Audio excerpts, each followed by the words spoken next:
à tous, j'espère que vous allez bien.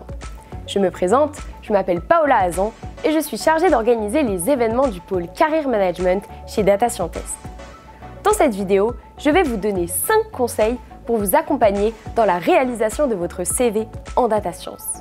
Mais premièrement, qu'est-ce qu'un CV? À quoi sert-il? Que souhaitons-nous démontrer? L'objectif d'un CV est de vous présenter succinctement en mettant en avant votre parcours, vos expériences ainsi que vos évolutions professionnelles. En bref, un CV doit constituer un récapitulatif de votre parcours académique, universitaire et professionnel. Démontrer que vous disposez de compétences pratiques avec l'expérience et les projets sur lesquels vous avez travaillé. Montrer que vos compétences correspondent aux exigences de la description du poste. Vous pouvez enfin ajouter une petite note personnelle en insérant à votre CV des sections supplémentaires, loisirs, centres d'intérêt ou encore publications. À présent, démarrons avec les conseils pour réussir son CV en data science. Conseil numéro 1. Définissez explicitement votre objectif. Pour cela, soignez votre accroche d'introduction en début de CV. En effet, l'accroche sert à donner des informations flash importantes au recruteur pour lui donner envie de parcourir la suite du CV. Un recruteur passe en moyenne moins d'1 minute à scanner votre CV. Insérer une accroche en début de CV lui permet ainsi de saisir directement votre objectif et donc de gagner du temps dans son processus de recrutement. Dans cette accroche, votre objectif est d'une part de contextualiser votre CV en 3 lignes maximum et d'autre part de définir votre projet et d'expliquer ce que vous recherchez. Conseil numéro 2.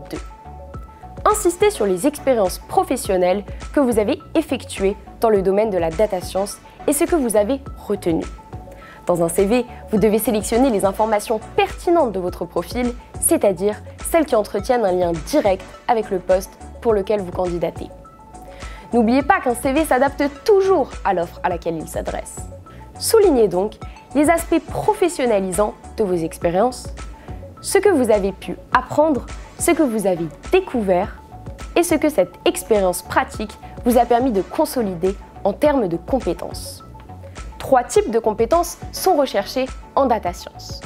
Le côté business et communication, l'expertise mathématique et enfin la dimension technologique.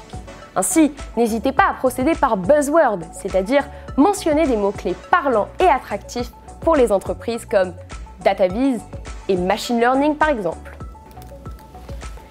Conseil numéro 3. Insistez sur vos réalisations en entreprise et sur les projets que vous avez menés.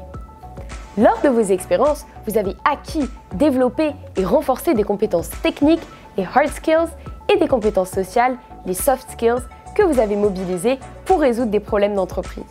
À présent, il s'agit de choisir dans l'ensemble des projets réalisés ceux qui répondent à l'offre du recruteur. Pour chaque projet, veillez à fournir les informations suivantes. Une brève description de la problématique du projet, les outils et les méthodes utilisées pour résoudre le problème initial, les compétences que vous avez acquises et renforcées, et enfin, la solution.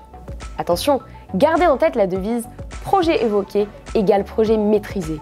Toutes les informations qui figurent sur votre CV sont susceptibles d'être questionnables au moment de l'entretien. Il faut donc pouvoir en parler à l'oral avec aisance. Conseil numéro 4. Travaillez sur la cohérence de votre CV. Il faut que le recruteur puisse suivre le fil directeur de votre CV aisément et qu'il y perçoive une certaine logique interne et une véritable cohérence. En effet, la fiabilité est très importante pour les recruteurs. De manière générale, veillez à donner une impression de stabilité. Conseil numéro 5. Ne négligez pas l'apparence de votre CV. Comme on dit, la forme sert le fond. Le CV doit se lire de haut en bas, du plus récent au moins récent, répondant à une sorte de chronologie inversée. Il s'agit de donner une impression d'ascension au fil du temps. Veillez donc à supprimer toutes les incohérences de votre CV. Aucun trou et aucune période d'inactivité ne doit apparaître sur votre CV. Pour cela, travaillez sur le liant, c'est-à-dire sur la manière de lier vos expériences professionnelles entre elles. Parfois, en changeant un mot par un autre, vous pouvez orienter vos expériences. Merci d'avoir regardé cette vidéo. N'hésitez pas à la liker, à la partager ou à nous mentionner. Je vous invite également à suivre la prochaine vidéo sur les erreurs à éviter dans la réalisation d'un CV. Et si vous êtes en formation chez Data Scientist, on se retrouve bientôt pour le prochain atelier.